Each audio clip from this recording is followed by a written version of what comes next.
At midnight, I called those I needed to call and gave them an order. Activate all forces, all military units immediately to defend the action points along the entire Venezuelan coast, from Zulia to Sucre State.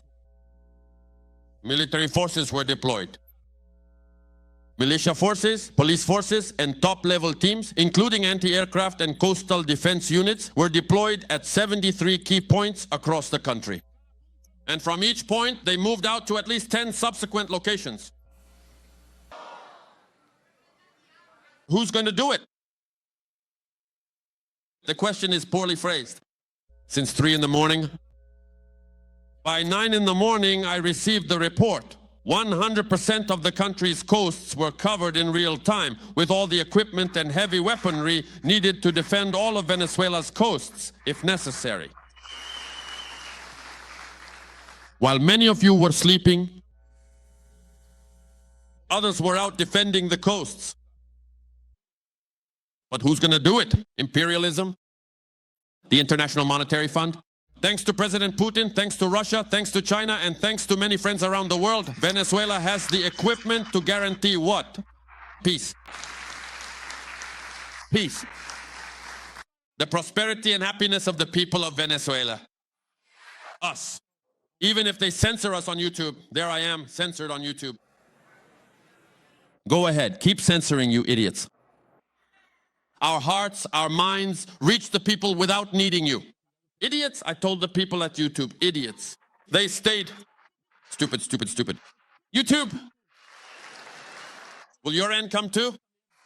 For a lot of reasons, drugs being one of them, but also they've been sending their prisoners into our country for years under the Biden administration. Not anymore. We have a closed border. We had actually nobody for the last 4 months, I guess 5 months. They say they report nothing. They report zero. I don't know if that can be possible, but we'll accept it, right, fellas? But we have closed borders. We have people coming into our country, but they only come in legally. We have the strongest borders we've ever had. We might have the strongest borders of almost any nation right now, and that's a big difference from what it was 2 years ago when everybody was pouring in. But we're very unhappy with Venezuela because of what they've done. They've emptied their prisons into our country. Nobody can do that. Only a stupid person would have accepted it, and that's what we had running our country, very stupid people. So we're not happy with Venezuela, I will tell you. And there are very few boats, very, very few boats, not even fishing boats, to be honest. I don't want to do that to the fishing industry, but it's been so effective.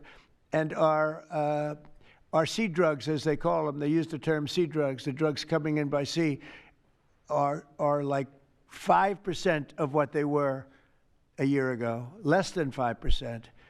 So now they're coming in by land, and even the land is concerned because I told them that's going to be next. You know, the land is going to be next, and we may go to the Senate, we may go to the Congress and tell them about it, but I can't imagine they'd have any problem with it. I think, in fact, while we're here, I think it's a good idea, Pete. You go to Congress, you tell them about it. What are they going to do? Say, gee, we don't want to stop drugs pouring in? They're killing 300,000 people a year. I think that's the real number, 300,000 people a year. So between that and my discussion with President Xi, I think we have never made progress like we've made. The sea drugs are almost dead, and they can't come in that fast from the land. And the land drugs are much more dangerous for them. It's going to be much more dangerous. You'll be seeing that soon. So that's the way it is, yeah.